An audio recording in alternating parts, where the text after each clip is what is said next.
राधे राधे। आज इस वीडियो में हम हैं इलेक्ट्रिक करंट टॉपिक के साथ। इससे पहले वाले वीडियो में हमने पढ़ा था इलेक्ट्रिसिटी का इंट्रोडक्शन और चार्जेस के बारे में। आज के वीडियो में हम पढ़ेंगे इलेक्ट्रिक करंट। इलेक्ट्रिक करंट क्या होता है, what is electric current.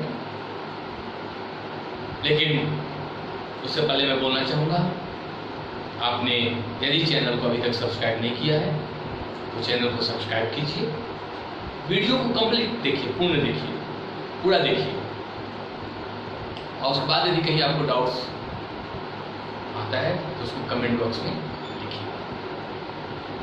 Start करते हैं इलेक्ट्रिसिटी में इलेक्ट्रिक करंट के बारे में।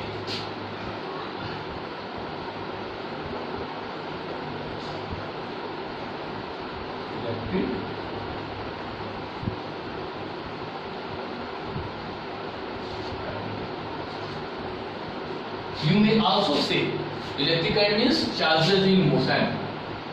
Charge in motion.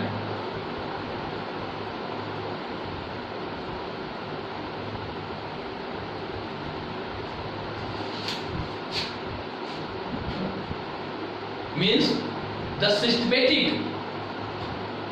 movement of charges, orderly movement of charges, systematic motion of charges is termed as electric current.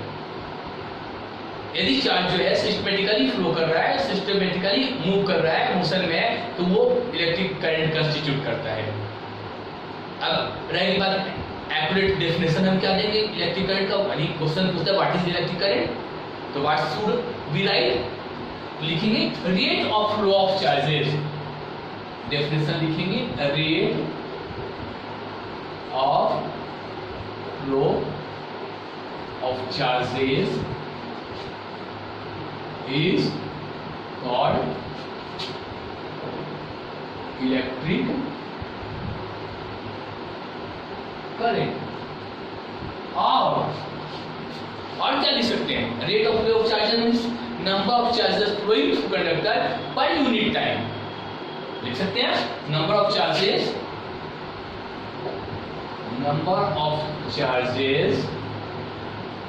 Flowing through a conductor per unit time is called electric current। और इनमें से number of charges flowing through a conductor in 1 second is called electric current।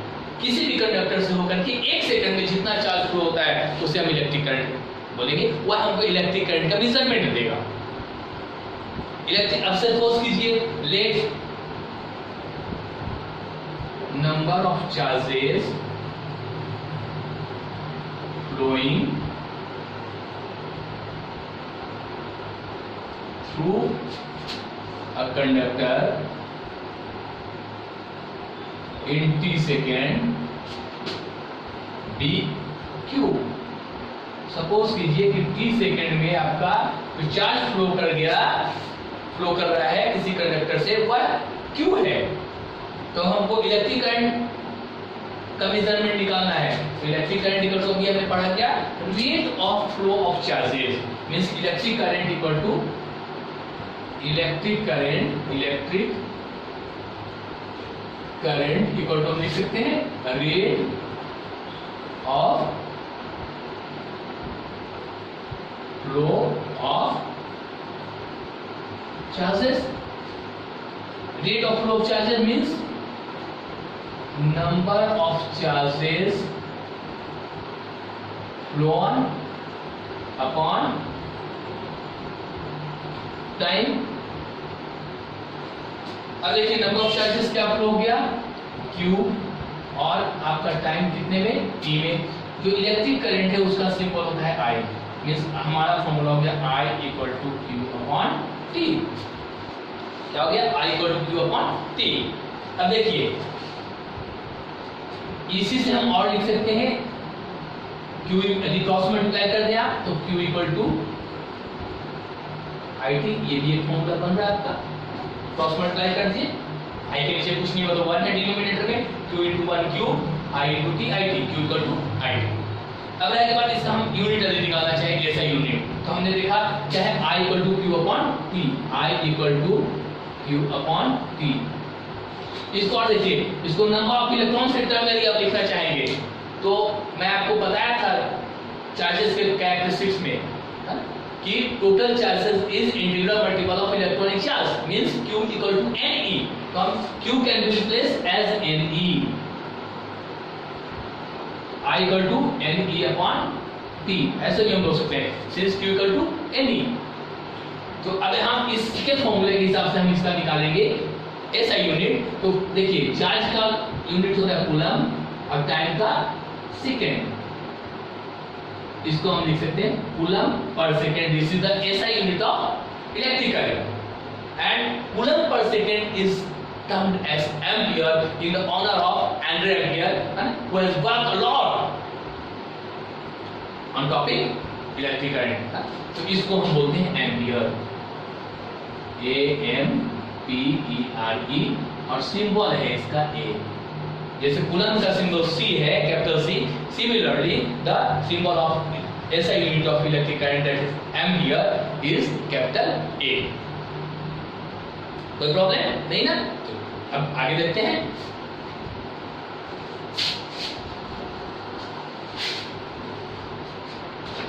अब देखते हैं हम, अभी हमने पढ़ा I equal to Q upon T। अब यहां से देखिए एक चीज, मैं इसके पहले वीडियो में आपको बोला था इलेक्ट्रिसिटी जो चैप्टर है बिल्कुल कॉन्सेप्ट बेसिस से यदि आप समझ जाएंगे तो जो कोई भी डेफिनेशन वगैरह लिखना इतना डिफिकल्ट नहीं होगा। जैसे अभी हमने आई हम जान रहे हैं क्या है, इलेक्ट्रिक करंट का सिंबल है I equal to Q upon T। जैसे ही अपॉन T आया यानी ये पर यूनिट टाइम हो गया क्या, चार्जेस पर यूनिट टाइम। तो अभी यहाँ पे चार्जेस पर यूनिट टाइम क्या भैया, तो नंबर ऑफ चार्जेस वही पर unit time is called electric current. अब यहाँ पे जैसे देखिए, सपोज कीजिए कि 1 कूलम चार्ज फ्लो किया 1 सेकेंड में, 1 अपॉन 1 क्या हो जाएगा, 1 कूलम पर सेकेंड यानी 1 एम्पियर करंट हुआ। ठीक, अब यदि हमको 1 एम्पियर को डिफाइन करना है तो कैसे करेंगे, यहीं से देख लीजिए, बिल्कुल इंपॉर्टेंट क्वेश्चन है। Define the SI unit of current, या डायरेक्टली पूछ देगा डिफाइन 1 एम्पियर। तो 1 ampere current, 1 ampere is that amount of current which flow through a conductor when 1 coulomb of charge flow through a conductor in 1 second. Means amount of electric current flowing through a conductor is said to be 1 ampere if 1 coulomb of charge flow through the conductor in 1 second. है ना? 1 ampere को हम कैसे define करेंगे,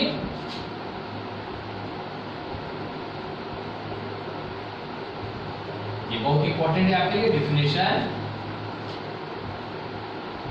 of 1 ampere. देखिए अब ये याद करने की आवश्यकता नहीं है, सीधा सीधा हम देख रहे हो, यदि 1 कूलम का चार्ज फ्लो हो रहा है 1 सेकंड में, तो इसको हम बोलेंगे 1 ampere current.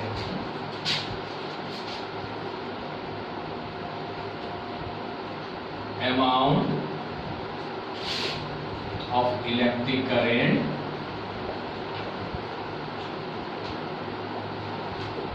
flowing through a conductor is said to be 1 ampere if 1 coulomb of charge flow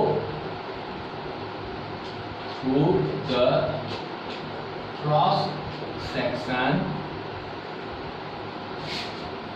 of a conductor in 1 second। यदि 1 सेकेंड में किसी कंडक्टर के क्रॉस सेक्शन से 1 कूलम चार्ज फ्लो करता है तो हम कहेंगे कि उस कंडक्टर से जो अमाउंट फ्लो कर रहा है इलेक्ट्रिक करंट का उसको हम 1 एम्पियर बोलेंगे। अब ये जो करंट को मेजर करने का जो डिवाइस है उसको हम अमीटर बोलते हैं। Device which is used to measure the electric current is ammeter. Ammeter is a device which is used to measure the amount of current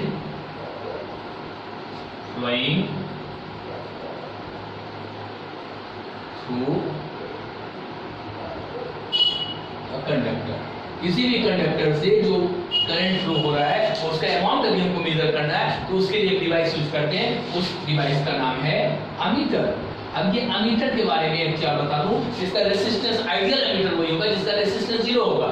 resistance 0 होगा तो ये करंट के फ्लो को बिल्कुल अपोज नहीं करेगा, इसलिए एक्यूरेट मेजरमेंट देगा। यदि इसका कुछ रेजिस्टेंस हो गया तो ये अपोज करेगा तो एक्यूरेट मेजरमेंट नहीं देगा। अब रेजिस्टेंस चूंकि अभी आपने पढ़ा नहीं है तो आगे आपको समझ में आएगा, इसलिए इसमें ज्यादा चर्चा मैं नहीं करूंगा, डिस्कशन है ना। आइडियल एमीटर का रेजिस्टेंस 0 होना चाहिए जानिए। और ammeter must be connected in series in a circuit. जब कभी भी अमीटर को आप सर्किट में कनेक्ट कीजिए तो सीरीज में होना चाहिए। अब सीरीज और पैरेलल कॉम्बिनेशन भी आगे टॉपिक पढ़ाऊंगा तो आपको क्लियर समझ में आएगा, अभी उसका डिस्कशन नहीं करेंगे। अभी दो चीजें याद कर लीजिए कि ideal ammeter resistance of ideal ammeter must be 0 and ammeter must be connected in series in any circuit. अब आगे और देखते हैं क्या है।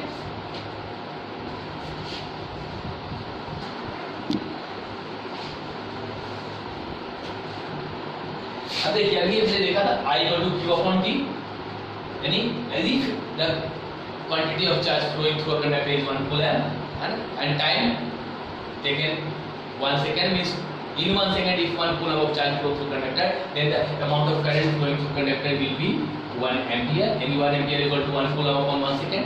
Now we can write 1 coulomb equal to 1 ampere into 1 second.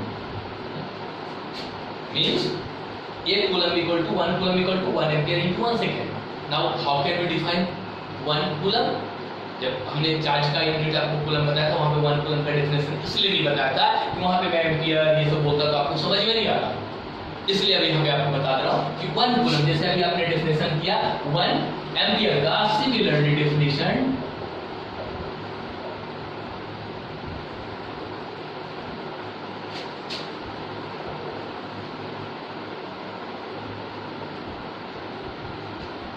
1 coulomb.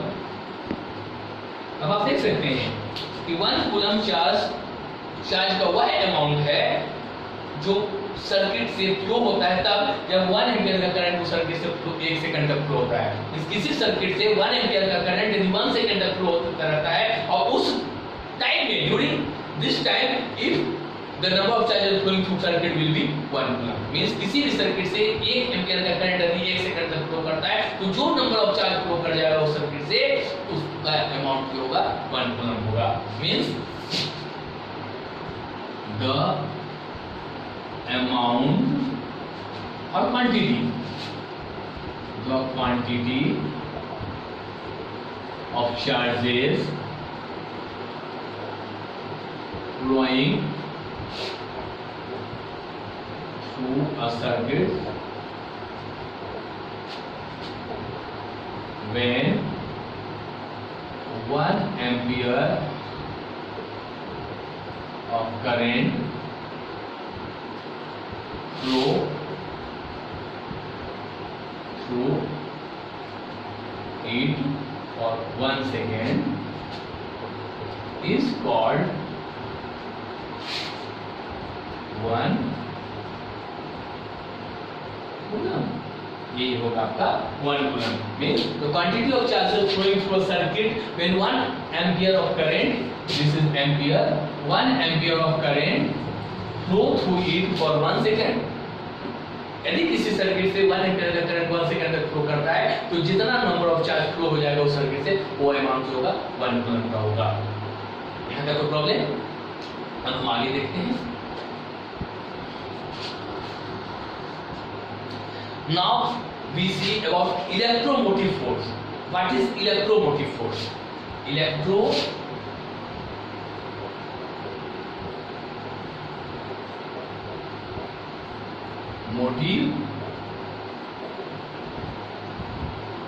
force, or EMF, electromotive force. अब हम जानते हैं कि किसी भी कंडक्टर में ऑलरेडी फ्री इलेक्ट्रॉन्स रहता है जो एक एटम से दूसरे एटम में मूव करने के लिए रेडी रहता है, बट उसको एक स्पेसिफाइड डायरेक्शन में मूव करवाने के लिए हमको आउटसाइड फोर्स की आवश्यकता होती है। वही आउटसाइड फोर्स जो हम सप्लाई देते हैं उसी को हम इलेक्ट्रोमोटिव फोर्स बोलते हैं। Means outside force provided to the conductor to make the already free electrons present in the conductor move in a specified direction. That is called electromotive force. We know that free electrons are already present in the conductor which are ready about to move from one atom to other, but some outside force is required. Some outside force is required to make them move in a specified direction. This outside force is called electromotive force. उसी outside force को हम क्या बोलते हैं? Electromotive force बोलते हैं। अब ये इलेक्ट्रोमोटिव फोर्स को मिलता क्या है? तो सिंपली आप बोल सकते हो इलेक्ट्रोमोटिव फोर्स मींस और सोर्स ऑफ करंट, अब बोल सकते हो। अब ये मिलता कहां से? सिंपल, आपने नाम सुना होगा वोल्टेज सेल का, जिसको वोल्टा ने इन्वेंट किया था। तो वोल्टेज सेल ये बहुत इंपॉर्टेंट क्वेश्चन है, ईएमएफ क्या सोर्स कौन है भैया? तो आप वोल्टेज सेल बोल सकते हैं। सबसे सिंपल वोल्टेज सेल जो सबसे पहले जिसका इन्वेंट किया गया था वोल्टा के द्वारा, ये वोल्टेज सेल था जो आपका ईएमएफ है। अब रही बात डायरेक्शन ऑफ करंट, उससे ज्यादा कुछ बोलने की लिखने की आवश्यकता नहीं है, इसलिए मैं ऐसे एक्सप्लेन करता हूं। डायरेक्शन ऑफ करंट अब क्या होगा? किसी भी सर्किट में करंट का डायरेक्शन क्या कंसीडर करेंगे? तो since current is due to movement of charges means electrons. Current is due to electric current is due to motion of electrons, due to movement of electrons or charges. तो definitely current का direction जिस direction में electron move करेगा, जिस direction में charge move करेगा उसी direction में होना चाहिए। लेकिन ऐसा होता नहीं है, साइंटिस्ट लोग इसको कन्वेंशनली माने क्या कि जिस डायरेक्शन में पॉजिटिव चार्ज मूव करता है, जबकि देखिए ये कितना बड़ा कंट्राडिक्शन है, पॉजिटिव चार्ज मूव ही नहीं करता। तो यहाँ पे हम बोल सकते हैं कि the direction of current is in the opposite direction of the flow of electrons और फ्लो ऑफ चार्जेस। जिस डायरेक्शन में चार्ज फ्लो करता है जस्ट उसके अपोजिट डायरेक्शन में करंट के डायरेक्शन को कंसीडर किया गया, माना जाता है। ये साइंटिस्ट लोगों ने इसको कंसीडर किया। मींस जब कभी पूछे कि what will be the direction of current in the circuit, तो direction of current is in the opposite direction of the movement of charges. अब हम नेक्स्ट वीडियो में आपसे मिलेंगे। पोटेंशियल डिफरेंस के बारे में पढ़ेंगे, इलेक्ट्रिक पोटेंशियल पढ़ेंगे, इलेक्ट्रिक पोटेंशियल एनर्जी पढ़ेंगे, पोटेंशियल डिफरेंस के बारे में पढ़ेंगे और इलेक्ट्रिक सर्किट के बारे में पढ़ेंगे। वो क्लोज सर्किट होता है, ओपन सर्किट होता है, उसके कंपोनेंट्स के बारे में पढ़ेंगे और फिर ओम्स लॉ। अब सारे टॉपिक्स इसके इजी हैं, इसमें भी हम नहीं समझते कि आपको कोई डिफिकल्ट हुआ होगा समझने में। सारा टॉपिक इजी है, आप बढ़िया से समझने की कोशिश कीजिए, सिर्फ फॉर्मूला बेस्ड है सब। तो हम नेक्स्ट वीडियो में आपको मिलते हैं और आप वीडियो को लाइक जरूर कीजिएगा, चैनल को सब्सक्राइब नहीं किया तो जरूर कीजिए और वीडियो को जितना हो सकता है आप शेयर कीजिए। आप सभी को राधे राधे।